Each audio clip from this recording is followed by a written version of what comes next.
돈을 빌리면 이자를 냅니다. 반대로 예금을 하면 이자를 받죠. 이런 돈의 가격이 바로 금리입니다. 이 금리를 통해서 중앙은행이 물가를 조정하고 경기를 부양하기 때문에 금리는 경제의 레버라고도 불리는데요. 이렇게 중요한 금리 이번에 제대로 알고 넘어가자고요. 기준금리와 시장금리. 연준이 금리를 인상했다 이런 말 많이 들어보셨죠? 여기서 말하는 금리는 기준금리로 중앙은행이 정책의 기준으로 정한 금리입니다. 미국은 금융기관이 다른 금융기관으로부터 지급준비금을 일시적으로 대출할 때 적용되는 연방기금금리를, 한국은 7일물 RP금리를 기준금리로 씁니다. 그런데 실제로 우리가 마주하는 다양한 금리들은 기준금리와는 차이가 있죠. 심지어 미국의 기준금리인 연방기금금리는 기준금리가 이 연방기금금리의 목표치가 되는 것이지 실제로 거래되는 실효금리는 그 목표치 내에서 실시간으로 움직입니다. 즉 정책적으로 정해지는 기준금리는 중앙은행의 개입 없이 시장에서 결정되는 금리, 시장금리의 기준이 되긴 하지만 결국 시장금리 자체는 실제 거래, 수요와 공급에 따라 결정되는 것이죠. 장단기 시장금리와 예금 대출금리. 장단기 시장금리를 먼저 살펴볼게요. 글로벌 시장금리의 벤치마크로 보는 금리가 바로 10년 만기 미 국채금리입니다. 작년 말 20년물 금리가 16년 만에 최고치를 달성하면서 화제가 되기도 했는데요. 기준금리의 장단기 시장금리 파급 효과를 설명하기 위해서 채권에 대해서 잠시 설명하고 넘어갈게요. 채권은 쉽게 말해서 일정 이자로 돈을 갚겠다는 차용증입니다. 국가가 발행하면 국채, 기업이 발행하면 회사채 등 발행 주체에 따라 종류가 다양해요. 채권이 어떻게 되어 있는지를 보면요. 액면가 100만 원의 채권이 있다고 하면 언제 지급하겠다는 만기가 있고 그때까지 1년에 몇 프로씩 이자를 붙여서 돌려주겠다고 합니다. 이 미리 정해져 있는 이자율이 표면금리입니다. 그리고 이렇게 표면금리, 액면가가 다 정해져 있는 채권을 만기 전에 사고 팔면서 수급에 따라 채권 가격이 형성되는 겁니다. 채권 가격 말고는 다 고정이 되어 있다는 게 키포인트예요. 그럼 가격이 어떻게 변할까요? 수급 측면에서 가장 큰 영향을 미치는 것이 기준금리입니다. 만약 기준금리를 인상했으면 이후 나오는 채권들의 표면금리도 높아질 겁니다. 이렇게 되면 이미 발행되어 표면금리가 정해져 있는 채권은 상대적으로 매력도가 떨어지겠죠. 그러면 채권 가격은 낮아질 거예요. 이 말은 국채의 수익률은 높아진다는 의미입니다. 같은 액면가, 같은 표면 이자를 받는 채권을 더 싸게 살 수 있게 된 거니까요. 결과적으로는 수익률, 다른 말로는 채권 금리가 인상된 기준금리를 따라가게 되는 거죠.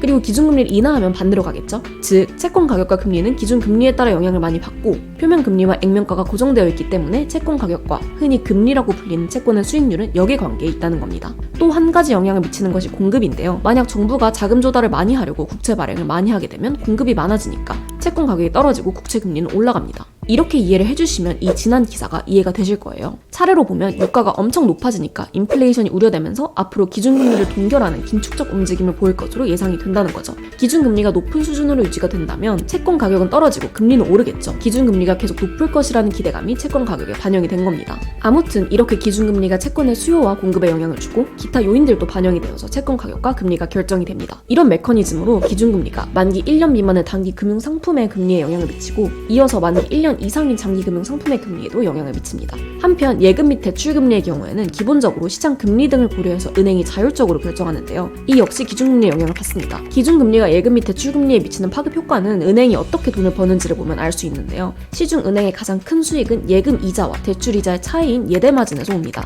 싸게 조달해서 비싸게 빌려주는 것이죠. 그냥 사람들이 예금한 것에서 빌려줄 수도 있지만 중앙은행과 거래할 때 쓰는 금리인 기준금리는 시중금리보다 낮아서 시중은행이 중앙은행에게 돈을 싸게 빌려서 시장금리로 빌려주면 큰 이익을 볼 수 있습니다. 그래서 시중은행은 중앙은행과의 자금 거래에 신경을 쓸 수밖에 없습니다. 그래서 기준금리가 오르면 시중은행 입장에서는 자금 조달 비용이 증가하니 빌려줄 때 금리도 올려야 하고 기준금리가 내리면 대출금리를 내릴 여유가 생겨서 금리를 내려서 더 많은 고객을 유치하는 겁니다. 이런 원리로 시중금리가 정책금리인 기준금리를 따라가는 경향성을 보여요. 참고로 은행이 금리를 정할 때 반영되는 것에 가상금리라는 게 있는데요. 돈을 빌리는 주체의 신용도, 은행의 특성 등을 고려한 금리인 가상금리를 기준금리에 더하고 우대금리 등을 반영해서 최종적으로 이자를 정하는 겁니다. 여기서 아실 수 있는 포인트는 돈을 빌리는 주체의 신용도가 금리 결정에 반영이 된다는 건데요. 돈을 빌려줄 때는 빌려가는 사람이 얼마나 신뢰성이 있냐는 리스크 프리미엄이 반영된다는 겁니다. 그래서 신뢰성이 높은 주체가 빌릴수록 금리가 낮아지기에 중앙은행과 시중은행 간의 금리, 그리고 시중은행 간의 금리, 은행이 기업한테 빌려줄 때 가게가 빌릴 대로 갈수록 점점 금리가 높아지겠죠. 통화량과 금리. 금리가 뭔지 어떻게 형성되는지를 살펴봤는데요. 이 금리가 시장에 어떻게 영향을 미치는지를 살펴봐야겠죠. 그리고 그 길목에 한 경제 내에서 유통되는 화폐의 양인 통화량이 자리하고 있습니다. 이 통화량이 많으면 돈이 많이 풀려있는 것이니 유동성이 많다는 의미고 통화량이 적으면 유동성이 적다고 봅니다. 일단 이 통화량을 정의해야 됩니다. 중앙은행이 찍어내는 돈 자체도 통화량에 들어가지만 사실 그것만이 통화량의 전부는 아닙니다. 시중에는 중앙은행이 찍어낸 돈보다 더 많은 돈이 풀려있어요. 신용창조라는 화폐의 본질 때문인데요. 은행은 예금한 돈 중에서 일부만 남기고 올리고 나머지를 대출해줄 수 있어요. 그래서 실제로는 발행한 화폐보다 더 많은 돈이 시장에 풀리게 됩니다.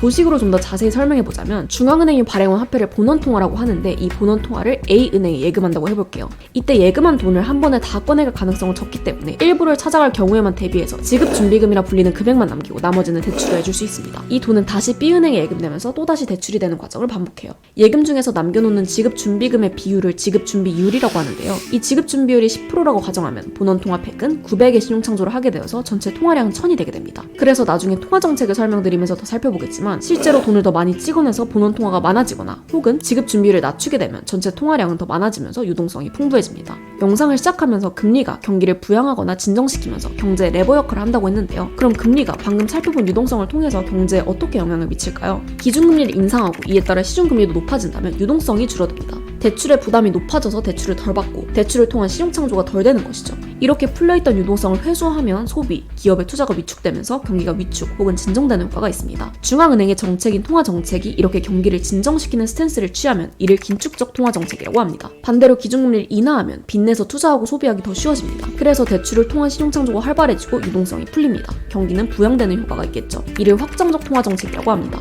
그래서 보통 경기가 너무 과열되었을 때 기준금리를 인상해서 진정시키고 경기가 침체기에 들어가면 기준금리를 인하해서 부양합니다. 마치 금리가 레버 역할을 하는 것이죠. 기준금리의 여러 파급 경로. 그런데 사실 이 경로는 기준금리가 경제에 영향을 미치는 여러 경로 중 단 한 가지입니다. 기준금리는 자산가격 경로, 신용 경로, 기대 경로 등 다양한 경로를 통해서 경제 전반에 영향을 미치거든요. 전반적 메커니즘 이해에 도움이 되기 때문에 빠르게만 훑고 넘어갈게요. 우선 금리가 자산가격에도 영향을 미친다고 말씀드렸어요. 이 영향은 화폐의 시간 가치와 할인율 개념을 알면 쉬운데요. 보통 금리 하면 예금하고 이자 받는 상황을 생각하잖아요. 이때의 금리는 지금 1000만 원을 넣으면 나중에 얼마나 붙여서 받을지의 개념입니다. 그런데 이를 반대로 해석해 주실 수도 있어요. 미래 1000만 원이 현재 얼마가 될지를 생각해 주는 겁니다. 이런 개념을 할인율이라고 해요. 현재 1000만 원은 미래 1000만 원보다 그 가치가 큽니다. 당장 받는 게 더 좋기도 하고 그 시간 동안 무슨 일이 일어날지도 모르고 물가도 인상될 테니까요. 이렇게 미래의 금액을 현재 가치로 환산해 주는 것을 할인이라고 하고 이때의 비율을 할인율이라고 부릅니다. 완전히 똑같지는 않더라도 이자율과 할인율은 비례관계에 있는데요. 만약 금리가 높다면 할인이 더 되기 때문에 같은 미래의 금액이라도 현재의 가치가 떨어집니다. 반대로 금리가 낮으면 현재 가치가 더 높아지고요. 이 때문에 금리는 자산 가격에도 영향을 미치게 돼요. 금리가 상승하면 미래 수익이 현재 가치가 낮아져서 자산 가격이 하락하게 되는 겁니다. 알고 나니 간단하죠? 신용 경로라는 것도 존재하는데요. 금리가 올라가면 상환이 더 어려워지는 것을 의미하니 은행이 더 대출에 신중해져서 투자와 소비의 위축으로도 연결된다는 겁니다. 마지막으로 기대 인플레이션이라는 것에도 영향을 미쳐요. 계속 언급되겠지만 경제에서는 이 기대가 정말 중요해요. 기준금리를 인상하면 물가 상승률을 낮추려고 하는구나를 경기 주체가 인지를 하게 되고 이렇게 물가가 떨어질 것을 기대하니까 소비도 지연시키고 기업도 침체를 예상하면서 사람을 덜 뽑고 그러면 더 소비가 지연되는 등 상호작용을 통해서 실제 물가 상승률을 떨어뜨리게 된다는 겁니다. 이렇게 금리, 더 정확하게 말해서는 기준금리에 따라 시중금리도 변화하면서 경기에 어떤 영향을 미치는지를 봤어요. 그런데 여기에서 주의하셔야 될 게 금리 인상이 경기를 안정시키는 것은 맞지만 금리와 경기는 역의 관계다라고 공식화해버리면 안 되세요. 중앙은행이 금리를 올리면 경기가 진정되는 것은 맞지만 금리를 올릴 때는 그만큼 경기가 좋은 상태라는 것을 의미하기 때문이에요. 정리하면 경기가 안 좋으면 금리를 인하해서 부양하고 경기가 좋으면 금리를 인상해서 진정시킬 수 있는데 보통 경기와 금리는 같이 간다고 정리할 수 있겠어요. 즉 기준금리가 레버 역할을 해서 금리 인하를 통한 경기 부양 등 영향을 줄 수는 있지만 사실 기본적으로는 금리가 경기를 따라간다는 겁니다. 후자는 금리의 영향이에요. 전자는 금리의 움직임의 배경에 주목한다고 볼 수도 있겠네요. 금리를 올리고 내릴 때의 효과와 경기에 따라 금리가 오르내리는 것의 차이인 것이죠. 오늘 금리에 대해서 다뤄봤는데 경제 기초 쌓는 데 도움이 되셨을까요? 피드백 있으시거나 다음 주제로 원하시는 게 있으시다면 댓글로 달아주시고 같이 재미있게 경제 공부하고 싶으시다면